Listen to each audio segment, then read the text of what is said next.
Dear President Trump, I want to be crystal clear about this. We are not sick of winning, but please, on behalf of conservative pundits everywhere, can we have a 48-hour moratorium on winning just so we can catch up with you? Hi, everybody. I'm Bill Whittle here with Steve Green and Scott Ott. And gentlemen, Donald Trump's first 3 weeks in office have been a steamroller. It's just speaking for myself. I've had 4 different outlines for hot mic shows that were obsoleted the morning I came in to record them because the things that used to be monumental yesterday are old news compared to the monumental things that are happening today. There's just too much history being written too fast. It's unbelievable. Scott, you're a very pragmatic guy. You know, you're not prone to be carrying away by a lot of emotional dribble like this. But I know that speaking for myself and for a lot of other people that I know who are not pundits, but also many other pundits as well, people in the commentary business, are a little bit stunned. That we really just actually can't believe that not only that things are happening, but that they're happening this fast.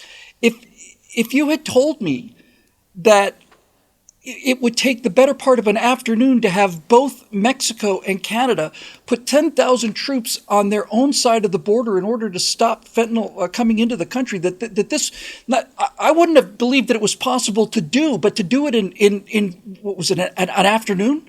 Somebody on our Stratosphere Lounge show said they had a T-shirt or saw a T-shirt that said, "I survived the Great Trade War, February 3, 2025 through February 3, 2025."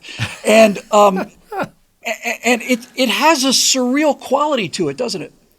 It does. There's a kind of, not to make everything into a military analogy, but there's kind of a shock and awe tactic about this where I think basically having been through one term in the White House, Donald Trump realized that once you get in there, you've got to seize the initiative and not let it up.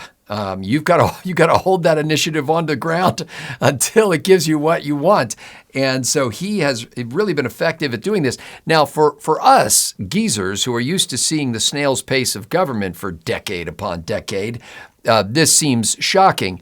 However, I would contend that for a lot of people younger than us, what Donald Trump is doing now is governance at the speed of life. People have gotten used to the pace of life being much faster than we're accustomed to. The pace of business, especially small business, is much more rapid than it used to be. The pace of media, the pace of news, the pace of creativity, all of this is now rapid. The most popular apps in the world are showing videos that are less than a minute long. So everything is boom, boom, boom, boom. We expect when something happens, we expect to know about it now. If I know about it an hour after it happened and it's significant, I've got to be wondering what happened. Why don't I already know about this? You know, when I was growing up, if we found out about it months later, we'd be shocked. We'd be like, whoa. So I think President Trump is probably basically the first social media president in the sense that he understands that people are watching life happening live. And they are moving quickly, and they are acting in bursts, and they want to see action, accomplishment, measurement, accomplishment, failure, take different action, and keep it going.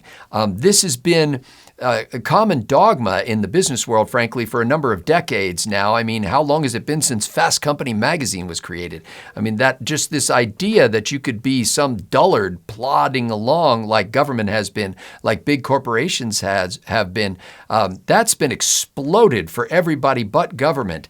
And that explosion is now coming to government, and there are people in government who, God bless them, are getting promoted to the free markets. They are being released from bondage and sent out into a world where ideas that they have this morning can be implemented this afternoon, and the rewards will come within the month or two. Steve, I think maybe I like that moving at the speed of life, but really what it seems like is Donald Trump is moving at the speed of small business. He's moving at the speed of somebody who is a sole proprietor, and I think you could make the case that.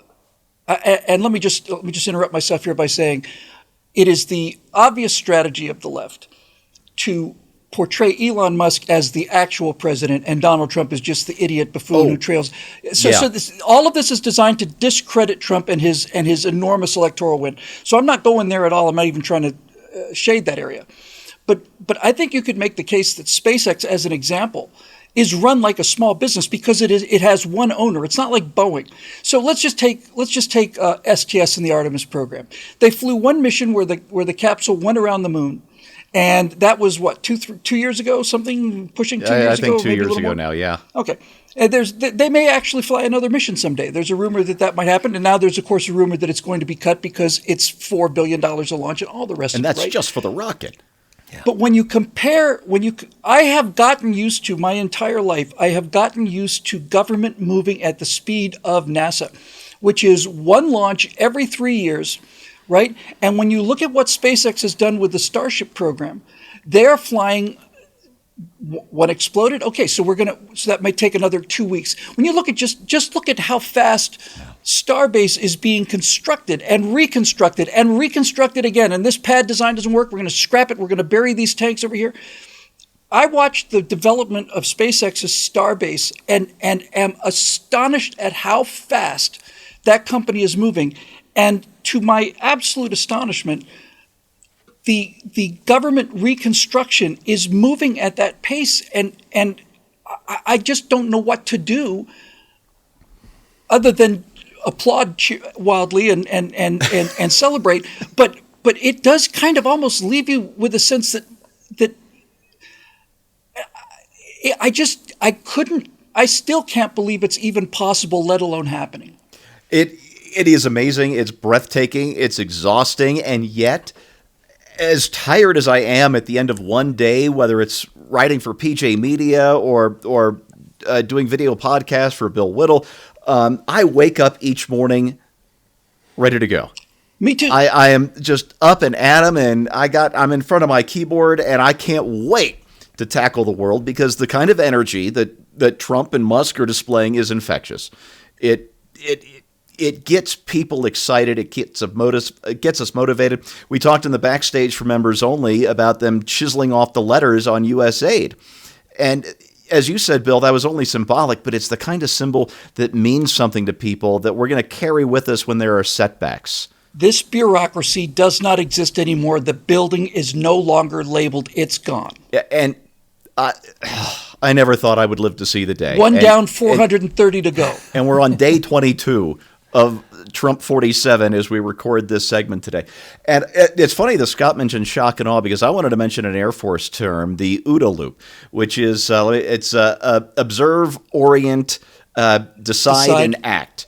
Yes. And these are the actions a fighter pilot has to take to shoot the other guy down before he gets shot down. And if you can move through your OODA loop, because it's a loop, after you act, you go back to observe the next action, or to get to the next action. If you can complete your OODA loop before the other guy completes his, then you're going to win the dogfight. And of course, the ultimate inside the OODA loop action is when you shoot your missile up the other guy's tailpipe before he even gets to the first O. He hasn't even observed you yet, and you're already at act. And this is what Trump and Musk and his Doge boys are doing to the left and the Democrats. They are doing Simone Biles routines inside their OODA loop. The left is still trying to pull its pants back up after what happened to U.S. aid, and Musk and the Doge boys are over now at what's that finance thing that's finance Consumer Financial Protection Board. Consumer Financial, thank you. And they're going to go to Treasury. They're going to audit the Fed. The Democrats don't know what to do. They spent the weekend, I love this, they spent the weekend sending their best to try and rally an old school protest. And their best these days consists of tired old white guys and screechy-haired women in their 30s.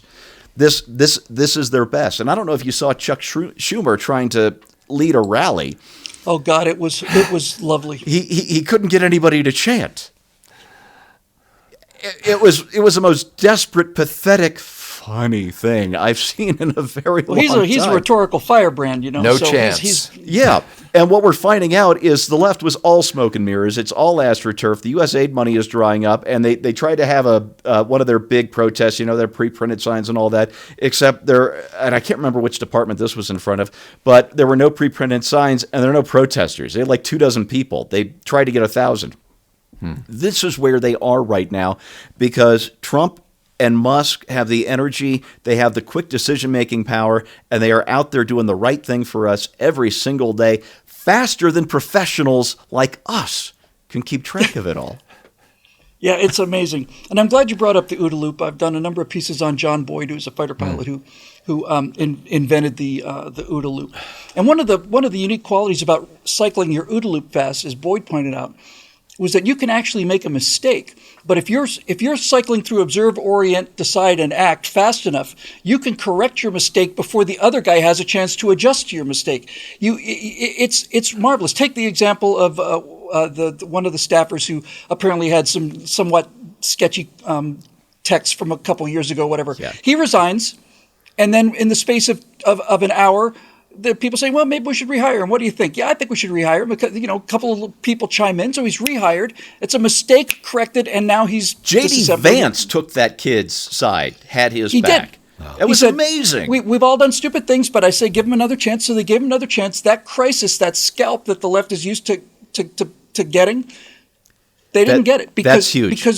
Because we cycled through the mistake and corrected it faster than they could act on it. So it's absolutely unbelievable to watch, and I think that the main takeaway from this is that I don't know what to say to close the show. I am absolutely giddy and absolutely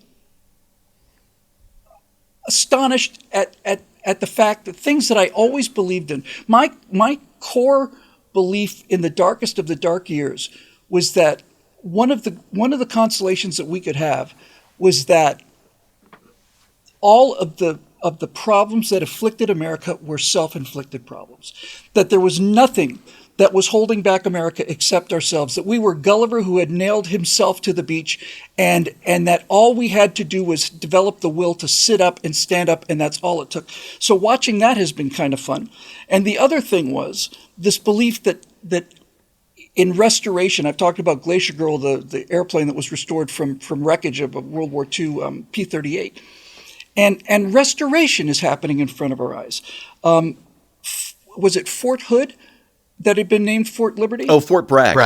Bragg. Fort Bragg had been named Fort Liberty. Well, you know what its new name is? Fort Bragg. Fort Bragg. It's Fort Bragg. Yeah, Hegseth sent out the order on Monday, I think.